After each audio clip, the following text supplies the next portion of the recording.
ముందు బయటకు కింద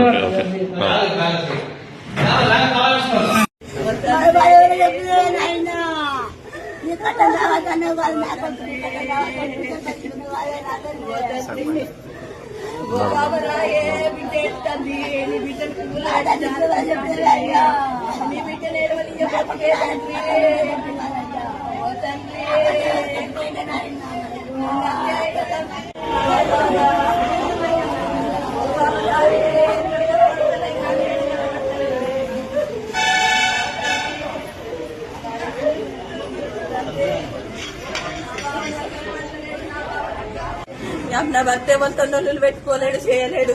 2 రోజుల నుంచి భయంగానే ఉన్నాడు. ఏమైందంటే నాకు చెప్పలేడు. ఉమారెడ్డి అనే రాజు ఊరికే ఫోన్ చేసిండు. నేను నా అవ్వగారింటికి వచ్చింది చూసి